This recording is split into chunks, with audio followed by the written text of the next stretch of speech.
future. We give you our pain. We give you our fears. We know that you are faithful to deliver. We give you all the praise. Help us, Holy Spirit, in ways that only you can, and glorify yourself, eternal King. Thank you, Master. In Jesus' name. Amen. You may be seated. Thank you so much, man of God. I'm truly delighted to be here this morning again. And I want to say that I sincerely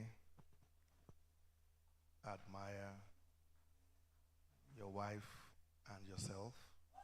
Amazing. Amazing. Pastor Chooks and Doctor, they are an amazing combination. And particularly today, their outfit is making me look like I need help. I was thinking about it, that it's like I need help. How can people be dressing like this and I'm dressing like this? What kind of thing is this? I'm convinced this morning that I need help. Yesterday I was not sure. I was still thinking. But today now I'm convinced. Pastor, help me. Doctor, please. Tumabo. Coach, help me. And I want to also say that you have an amazing worship grace, man of God. Amazing worship grace. I've not seen you worship like this before, but, there's an amazing unction there. Yeah. So, yesterday, Pastor and I spoke. The assignment today was to teach for 1 hour, and then we have a Q&A for 30 minutes. And I appealed to him last night, can we please teach for 30 minutes instead and do the Q&A for 1 hour? Okay. Yesterday we taught for over 1 hour, and I think we were able to build some foundational elements last night. This morning I think it's important to allow God's people ventilate, because sometimes the issues that you may be addressing may not be hitting the peculiar needs of people, especially when it comes to economic empowerment. Is that okay? And this morning again, I want to touch on two foundational issues. You must forgive me that every time I've been called here, I know 2 years ago when I was called here too, I was dealing with a lot of foundational issues. And I know many of you wanted to just hear, tell us, how did you make your first 10 million? Just leave all this foundation, leave this foundation. What? 10 million, right? But the things that we are teaching you here are things that will give you 10 million and more, will give you a happy home, will give you a fruitful ministry, will give you a fulfilling life. Because if all you have is money, you are a very poor man. I'm sure you know that. If all that you have is money, you are a very, very poor man. Money is not the prerequisite for riches. Many of you think that one of the major ingredients of wealth or economic empowerment is money. Money is not even in the first 5 prerequisites for riches. Did you get that? In the first what? In the first 5 prerequisites for what? So when you are looking at the things that makes for a wealthy man, money doesn't come within the first 5 currencies of wealth. And I can give you some. I know some of you are wondering, if money is not in the first 5, then what is it in the first 5? Number 1 is time. One of the currencies for wealth is time. Number 2, one of the currencies of wealth is relationship, network. Number 3, one of the most powerful currencies for wealth is opportunities. Opportunities.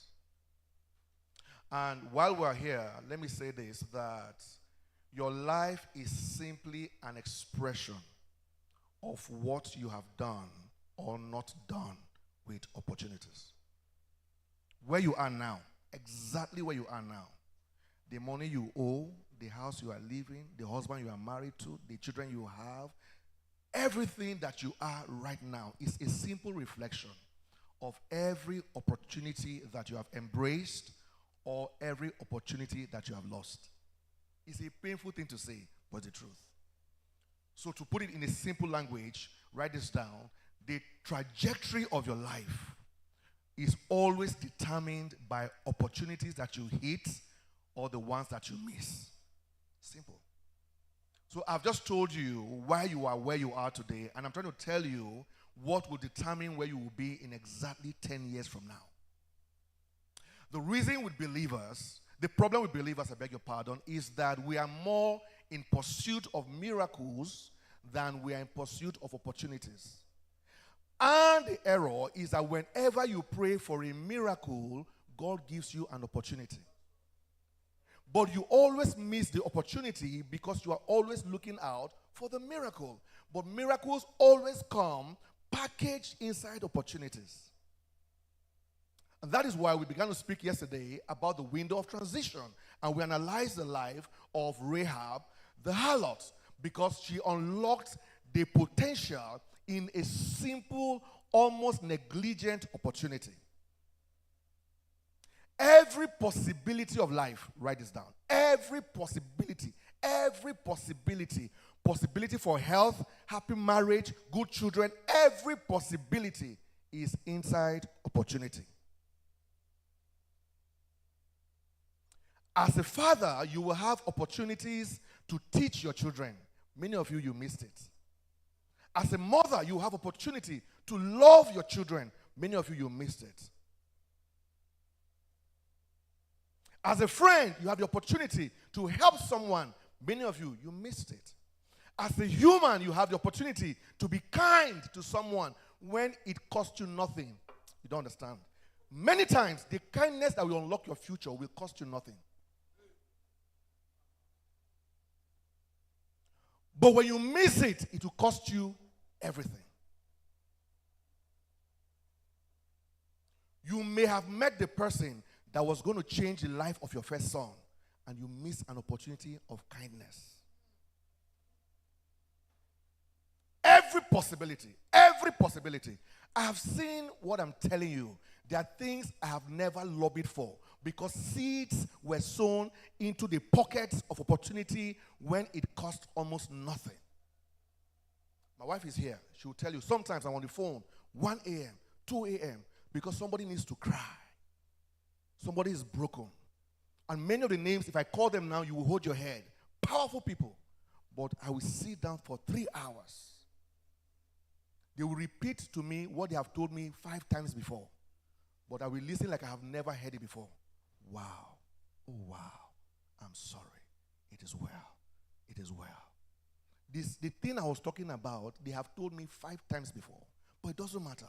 Because that moment is going to unlock possibilities in the future. When you see me with them, you think I gave them 1 million. I didn't give them 1 naira. I just embrace an opportunity. May God open your eyes to see the moments that will change your lives. Every billionaire and every millionaire that you know, take my word for it. I beg you. Believe me. Believe me. Every millionaire that you know did not arrive there by hard work. I'm not saying that hard work is not a prerequisite for greatness. But I'm saying that if everything you have comes from hard work, you are working too hard. If everything you ever are is a result of hard work, then you can't go far, sir. You can't go far. I promise you, you cannot go far. Hard work is one of the tools that is required to align you to the place where you can unlock the real opportunity. So as you labor hard, one of the advantages of labor is that through labor, we position you in a place that opportunity will meet you.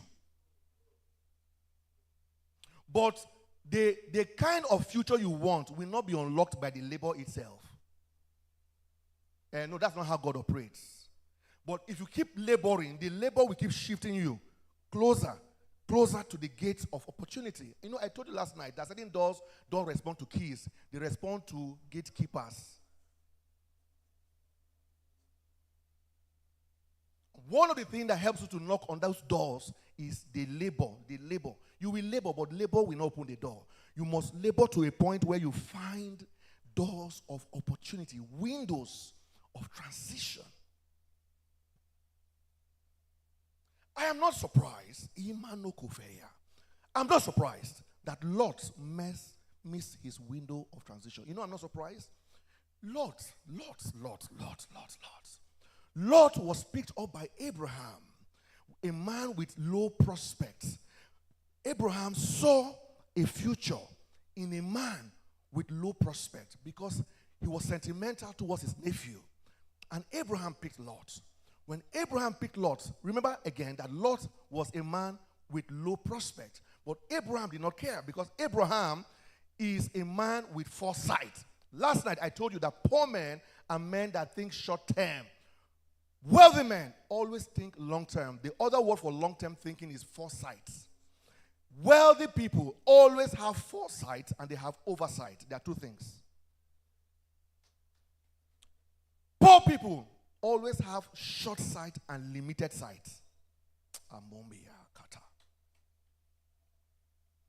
There's no time. My wife and I just did a podcast some days ago about what we called focus distraction. And you're wondering, how can distraction be focused? I will not go there now. But I'm just trying to let you know that there is limited sight. You are seeing, but you are seeing too little. Wealthy people, they have foresight and they have oversight. Can I explain what that means to you? Foresight is your ability to see far beyond where you are. And Abraham had to have that capacity because in the covenant he was given, God said to him, look far, what do you see? He said, I see this, I see that. He said, that is how your children will be. So he had to cultivate his mind because he realized that the things that God will bring to him will respond to his ability to see. So Abraham he could see 20 years from now, 30 years from now, 100 years from now. Listen, the reason why many of you are living in sin is not because you don't love God. You love God, but you lack foresight. When you see far enough, you understand that sin will corrupt a future that you desire. Sin is pleasure now, but you sin on credit. Do you realize that? Every sin is credit. But righteousness is pay as you go. You're not following me. Righteousness is what? Is pay. Is prepaid meter. You know prepaid meter? You know NEPA prepaid? For prepaid meter, you pay for the unit first before you use it. In postpaid, you collect unit first, then you pay. Righteousness is prepaid meter. You will pay for righteousness now, and you will enjoy the benefits later. Sin is postpaid. You will enjoy the sin now, and then you will pay in the future. That is why it's only men of short sight that commit to sin, because they don't know that the payment is high. And let me explain to you why sin is dangerous. When you pay for sin, you pay at an inflated rate. Oh God. Listen, to embrace righteousness, it may cost you 10,000 naira to buy righteousness now. But when the enemy presents you with opportunity for sin, he will tell you that it is 2,005 now. But don't pay, don't worry, just collect. He even asks you, how many do you want? He said, I want 5. He said, no, take 5 for 3 free. Then when you now come to pay in 10 years, he said, dollar has gone up. He said, what? Dollar, the devil and Nigeria, they have something similar. You say dollar has gone up. So that 2,500 now is now 2.5 million. Meanwhile, you could have easily just paid for righteousness prepaid at 10,000. A man with foresight understands what the future looks like. He can interpret today's action by examining tomorrow's outcome. Many of you, you have no consideration of the outcome for the action. Let me explain to you. Please come, sir. Hi. See, I'm not going the way I want to go this morning. You see, as you get older, you will realize that action is not action. It takes the eyes of foresight to understand that what? Action is not action. You know, when you are two children and you are fighting, I will beat you, I beat you, I beat you. You know, that is, you don't require foresight as a child. You know what I'm saying? As an adult, I will show you why you need foresight. You see, this man now can hit my car. I'm just driving my own. He just comes to his car, boom, boom. And he's at fault. He's at fault. Then I come outside. Who do you think you are? How do you hit my car? Are you mad? Are you crazy? Hey, boom! And God forbid, the man falls down right there. And he died. You know, if the police ask me that what happens? What happened? Oga, what happened? You must answer police. My story to police is like this. Sir, I was in high-level runabout. I was driving like this. Like this. And he came like this. And he hit me. So I was very angry. And I came outside. As I was trying to talk to him, he was even smiling. So I now say, let me...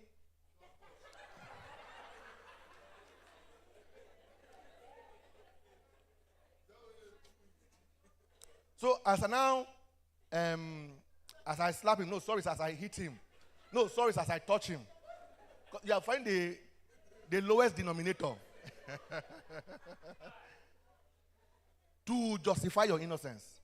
Then the man just fell down. It's okay, sir. The man you touch is dead now. In your mind, it was slap, you slapped him. But by the outcome, you have become a murderer. A man of foresight will be angry. He will come out. He will do like this. But he will realize that, there are 1,000 possibilities here. If I hit this guy, number one, he can fall down and die. If I hit him, somebody might have camera viewing me now. And it will look very bad. They will not know that he hit my car first before I slapped him. If I hit him now, he might be going through something. He might even be depressed while he was driving. You see, that is the thinking of foresight. You are thinking far ahead.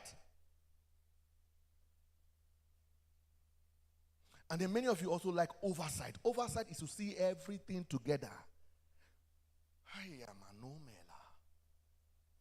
Oversight is what gives you the ability to connect varied realities.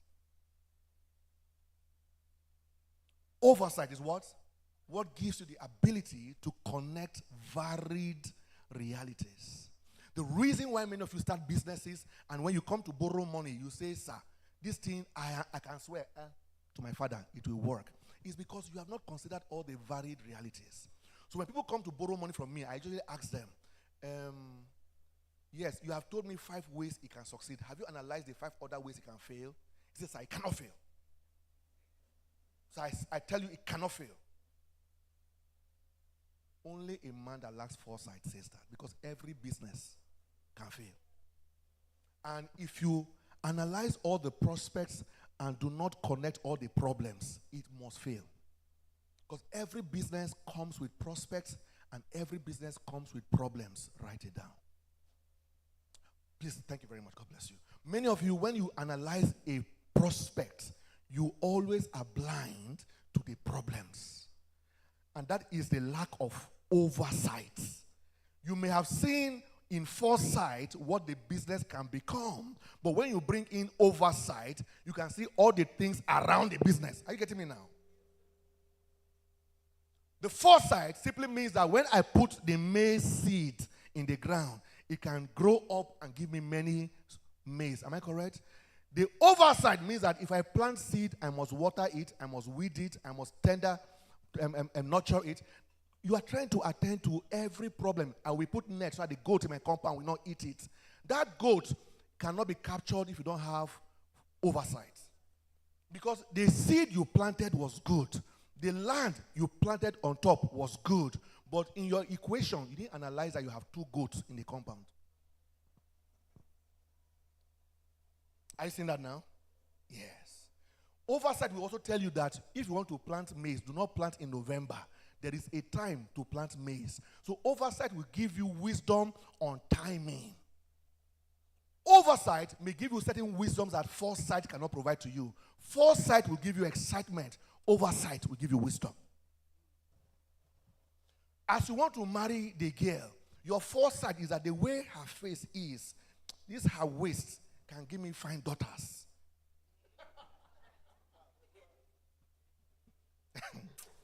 Emmanuel. Fine what? Foresight will also tell you that when I carry her to occasion, they will know I have married. I'm married wife. But if you engage oversight, you will notice that in the oversight of even the present, the way she talks when she's angry may be stronger than the way they will celebrate her in the occasions you are going to with her. Because every time she has been angry in courtship, she always hits the table. It was a prophetic sign. When thou seest a table hits, run for thy life. A word came in advance, in foresight. You didn't capture it. When thou seest a table hit by thy beloved, run thee for thy life. You didn't say it. Now, she is angry and she has insulted your mother. Your mother came and said, my daughter, why are you so angry? Say, Mama, mind yourself. I feed you here. Don't talk to me anyhow. You say, my mother? No, she gave you prophetic sign 8 years ago. You didn't see it. Because your passion for her deprived you of the capacity of oversight. They say cryptocurrency, if you put 10,000 is 100,000. You say, this, my life has changed. In that calculation, you did not ask yourself, do you have the address of the office where you are buying into? How can you put, if not that it's from your village, they did you, why would you put money in a thing that does not have address?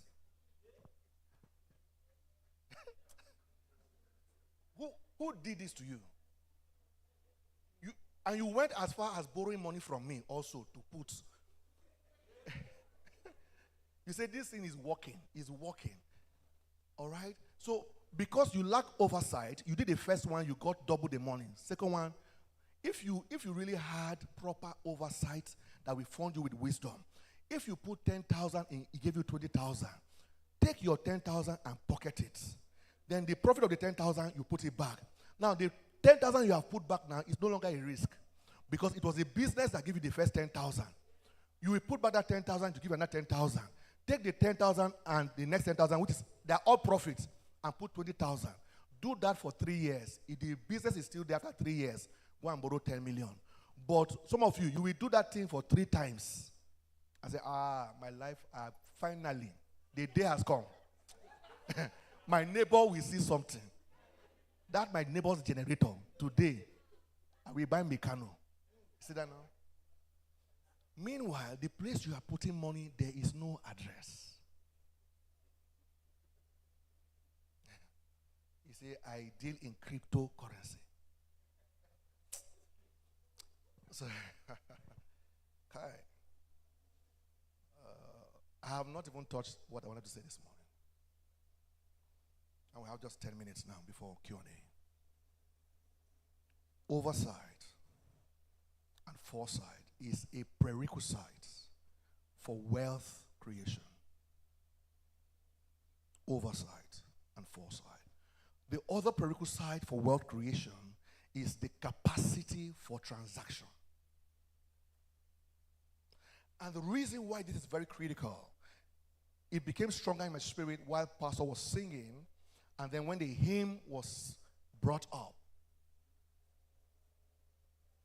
I am his, and he is mine. The next line is, bought with the precious blood of Christ. You see, many of you think that business and transactions are for only people in the corporate space. What you do not realize is that everything around the kingdom is premised around transactions. Transactions. When God created Adam and Eve, he positioned them in a fruitful land, but gave them currencies of transaction. For you to survive here, you must till the ground, you must keep the place. And he said to them, this one, do not eat it, because if you eat this, you will be trading something too precious and irrevocable. Are you seeing that now? Because when you eat the apple, it is not that you are taking something, it's that you are selling something. That's what God was saying to Adam. He didn't understand. God was trying to advise Adam on certain investments that he should make and investments that he should never make. But Adam did not understand that as far as you are a kingdom man, you are a transactional man. Write it down. The principles that govern for a successful business is exactly the same principles that govern for a successful Christian life. So what I'm trying to say to you is that every believer is in business. Every believer is in business. I know you don't believe me. When Jesus went to the temple at the age of 12, and the father and mother couldn't find him for a few days, when they came back and found him, and they queried him, what did he say? My father's ministry. My father's mission. Can't I be about my father's business? So when we teach you foundational truth of economic business, is to also help you have a fruitful spiritual life, because the principles align with each other. And one of such principles is the principle of transaction. Transactions is the vehicle that propels trade. Please write it down. Transaction is a vehicle that propels trade. And trade is intentional exchange. Is what? Intentional exchange. Now, watch my words very carefully. For you to transact, there must be an exchange. And the narrative of that exchange is that we assume that every exchange was done intentionally. However, your own intentionality of a transaction does not annul the power and the what? And the consequences of the transaction. Can I say that again? Every transaction is to fuel a trade, and every trade is intentional exchange. So I give you something for something, or I take something and give you something. Am I correct? That is a trade. That's a simple summary of a trade. That's what happened when Adam ate the apple. He engaged in a trade, in an exchange. He sold his life, and he procured death when he ate the fruit. Right? When the enemy spoke to him, the enemy came with a marketing skill and said that it's wisdom you will get. So, follow me. The enemy marketed to him that he will acquire wisdom. What the enemy didn't tell to him was that with that wisdom comes death. The kind of wisdom that the fruit was going to afford to Abraham in that transaction, Adam, was a wisdom that unlocks death. So, transactions are trades. Trades are intentional exchange. However, your own intentionality in the exchange does not annul the power and the consequences of that transaction. So if, for example, I give this gentleman my phone, please come, sir, and somebody dashed me the phone. Pastor gave me this phone, but I didn't know the value. So I said, I have a problem. I want to pay my MSc school fees. So I give him this phone for 200,000. Do you have the money? Say yes. So he gives me 200,000. By this, I'm telling you, will change your life. He gave me the 200,000 by 2 o'clock. By 2:30, doctor now came and said, and I heard you want to sell your phone. I said, yes, ma. Yes, ma. Then I'm feeling like I'm important. I know I've hammered. I just collected what? My school fees was 180. So I collected 200K. But I didn't factor in that I'll need feeding money. But it doesn't matter. I've sold the phone. In my mind, I thought the phone is free because pastor gave me the phone. And you need to understand that freedom is a very relative term. Everything that is free to you costs somebody something, including your salvation. It was a transaction that somebody paid for and gave to you. That's the song you just sang. He took his blood and pain to acquire you salvation. So even though it came free to you, it is not free. So I know that we have many songs that says that salvation is free, but the actual truth is that salvation is not free because it was paid for. But it's just that the person that paid for it gave it to us for free. But there will be a price to pay to retain the status of the salvation. The same thing like a business. That's why many inherited business usually fails. Because you did not pay to build the business, but you forgot that somebody paid for it. So when it came to you for free, you took it anyhow. And in 3 years, a business your father built in 30 years died in your hand in 3 years. You must respect the purchase price of whatever you have. Whether it came to you for free or not, you must always consider the purchase price. So I sold this phone to him now at 200,000. 30 minutes later, she calls me that I heard you want to sell phone. I said, yes, ma. Is this still available? I said, why, ma? He said, no, I want to buy.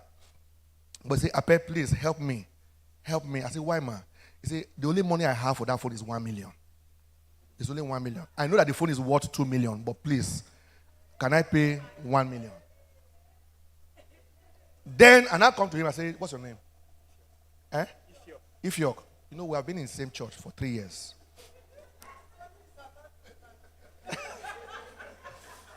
I know the journey of problem begins with 2 actually. When you hear actually said twice, that is the beginning of every problem. Ifyok, actually, I didn't know the value of this phone when I sold it to you. Can I refund your money back and collect the phone? And Ifyok says, never. Because Ifyok also knows that the God that answers by fire answered for him when I accepted the 200,000. Now, if I carry Ifyok now to the best police in the world, what do you think will happen? They will ask you, sir, how much did you tell him you want to sell the phone? I say, I told him 200,000. Did he price the money? No, sir. Honestly, he did not price. Did he pay the money? Yes, sir. He paid me the money. So what's your problem? He said, somebody else came and offered me more. He said, no, that's not the issue. The issue is that did you sell it for 200,000 or did he steal the phone? He didn't steal it. Honestly, actually. See, actually has come back again. I didn't know the value of the phone when I sold it. But how much did you tell the man? I told him 200,000. So I'm not denying that I told him 200,000. But I'm saying that I want my phone back. Did he pay you the 200,000? The unintentionality of the transaction does not annul the transaction.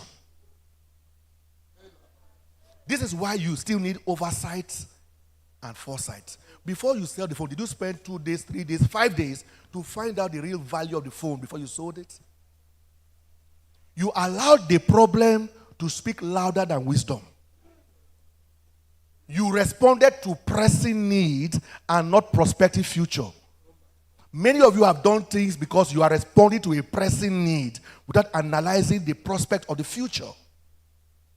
And many times it is the future that should determine how you respond to a pressing need. The pressing need may not go anywhere. However, the pressing need can never be louder than the volume that your future provides. The moment your pressing need has a higher volume than your future, there's already a problem. At every point in your life, as a man, a woman, a boy, a girl, you must always allow the volume of your future to outweigh the volume of your problem. Otherwise, you will sell out things that you need in the future for a pressing problem that will die tomorrow. Are you following me at all? Thank you very much. The way I holding this phone, I don't like it. The way the guy was padding the phone, he's convinced he has bought it for 200,000. Come and say transaction. So when you think about investments, you must understand the science of transactions. And if you understand the science of transactions, you will also understand that it's not only money that is a requirement for transactions. There are things you can buy and things you can sell without money. But it still comes with the wisdom of trade. Many of you don't have the attitude of trade. And maybe when next I come to teach you practical examples of businesses, I will tell you that there is a wisdom that you find in the skill of a trade, and there's a wisdom you find in the trade of the skill. Because you can have the skill of a trade, but you will lack the trade of the skill. Does that make any sense to you?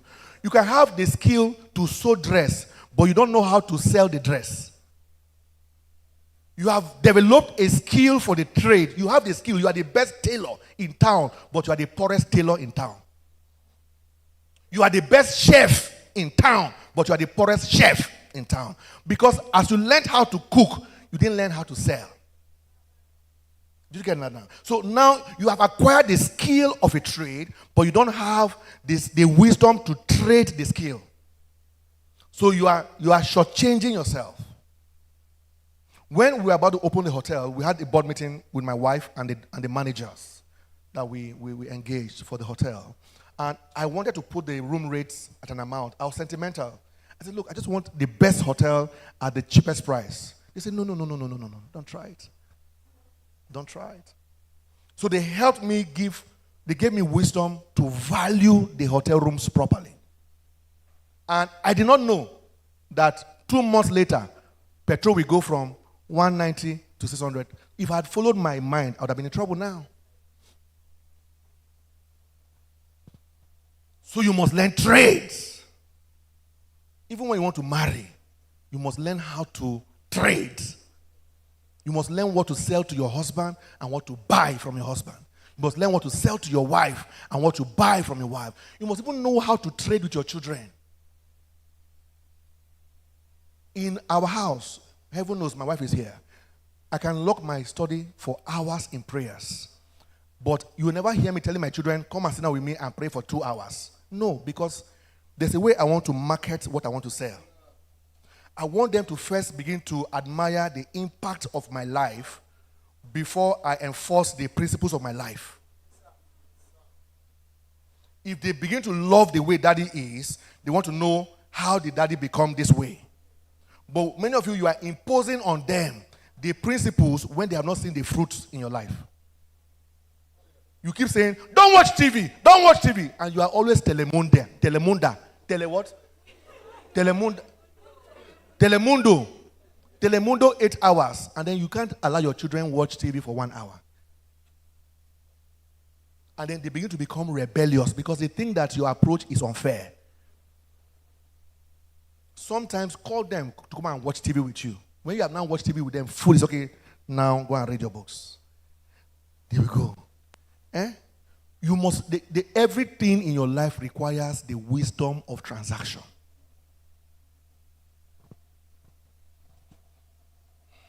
So let me stop with this now. I've shot beyond my time. Let's read one scripture and we'll begin the Q&A. Can you come and set the chairs for the Q&A now? I'll be done in 10 minutes.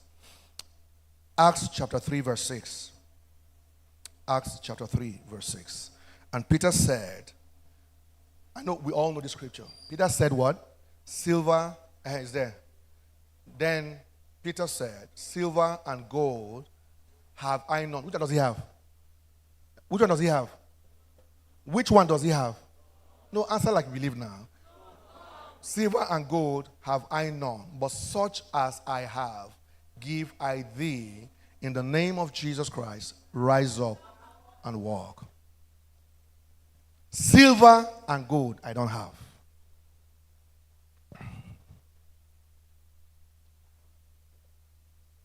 But such as I have, I give.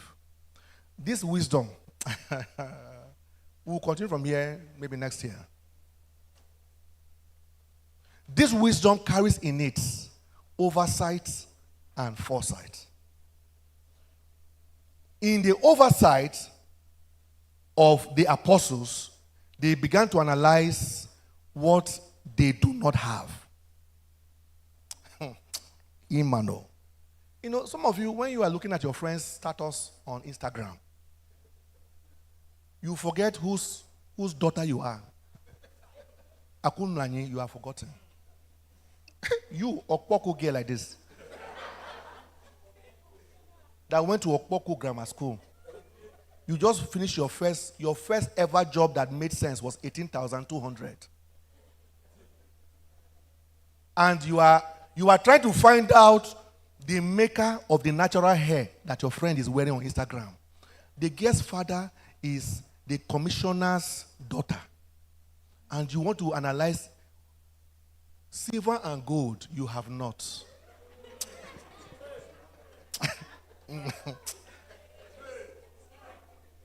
See, when you want to enter something, enter with this wisdom.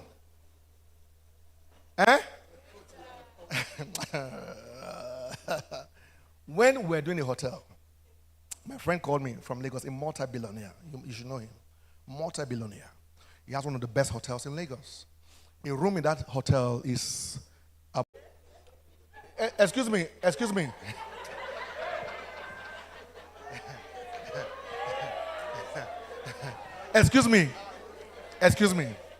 In case you are wondering, because I know some of you are taking your mind now. That morning, what kind of night? It's the same night that you have. It's the same time there. They don't give you, the night is not longer. No. The room does not guarantee long life and prosperity. I know you are wondering, like, is it for 24 hours or 29 hours? No, it may not even be up to 24 hours because you arrive maybe by 2 p.m. today and you check out 12. So he began to advise me on things that I should do in our hotel here.